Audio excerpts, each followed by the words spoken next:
ओम श्री गणेशाय नमः। मित्रों, आज इस वीडियो के माध्यम से हम बात करेंगे श्री वशिष्ठ जी द्वारा ब्रह्मा जी के और अपने जन्म का वर्णन, ज्ञान प्राप्ति का विस्तार, श्री राम जी के वैराग्य की प्रशंसा, वक्ता और प्रश्नकर्ता के लक्षण आदि विशेष रूप से वर्णन। तो मित्रों, इस प्रसंग के भाग 2 हम आप लोगों से साझा कर चुके हैं और भाग 2 पे जो कथा जहाँ पे हमने अपनी समाप्त की थी उसी के आगे की कथा इस वीडियो के माध्यम से मित्रों हम आप लोगों से साझा करेंगे। तो बिना देरी के आज का प्रसंग मित्रों हम शुरू करते हैं।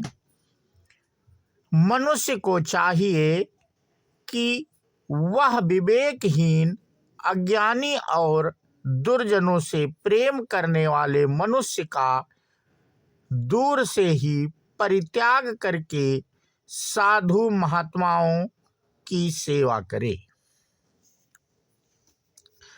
क्योंकि सदा सज्जनों के संपर्क में रहने से विवेक की उत्पत्ति होती है। यह विवेक एक वृक्ष के समान है और भोग तथा मोक्ष उसके फल कहे गए। उस मोक्ष के द्वार पर निवास करने वाले 4 द्वारपाल बतलाए जाते हैं, जिनके नाम हैं सम, विचार, संतोष और चौथा साधु संगम। मनुष्य को इन चारों का ही प्रयत्न पूर्वक सेवन करना चाहिए, क्योंकि इनका भली भांति सेवन होने पर ये मोक्ष रूपी राजमहल के द्वार को खोल देते हैं। यदि चारों का सेवन ना हो सके तो 3 का 2 का सेवन अवश्य ही करना चाहिए।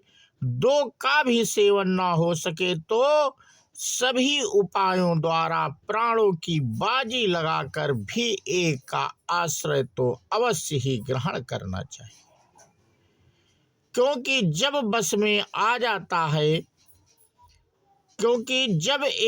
में आ जाता है तब शेष तीनों भी अधीन हो जाते हैं। विवेकी पुरुष तप, ज्ञान और शास्त्र के श्रवण मनन आदि का उत्तम पात्र होता है। जैसे तेजस्वियों में सूर्य सर्वश्रेष्ठ हैं, उसी प्रकार वह लोगों में आभूषण के समान आदरणीय होते हैं।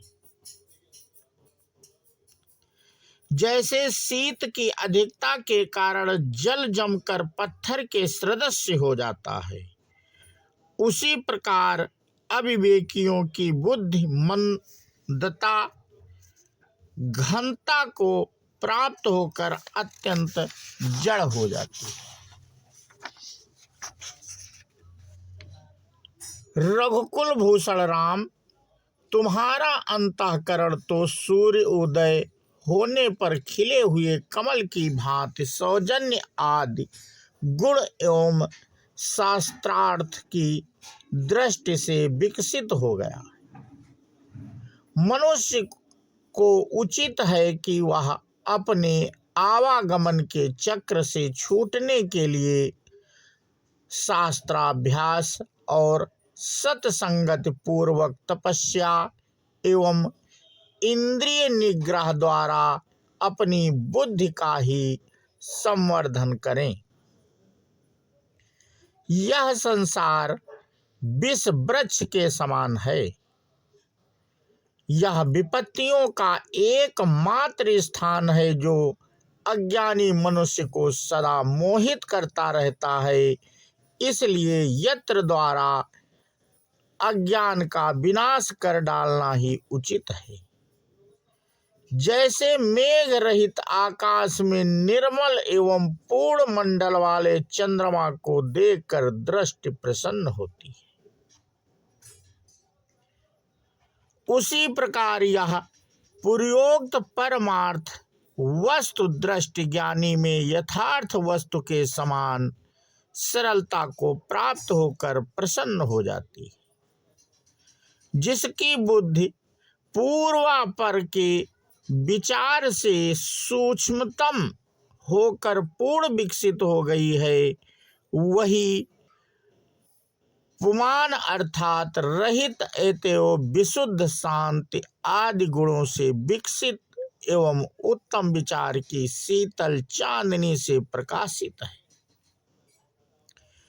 उस हृदय से युक्त होकर तुम उसी प्रकार सुशोभित हो रहे हो जैसे निर्मल चंद्रमा से आकाश की शोभा होती है। तो मित्रों, आज का प्रसंग हम यहीं पे समाप्त करते हैं और इसके आगे की कथा हम अपने अगले वीडियो के माध्यम से साझा करेंगे। बोलो श्यावर रामचंद्र की जय, हनुमान जी की जय। जय हिंद, जय भारत, वंदे मातरम।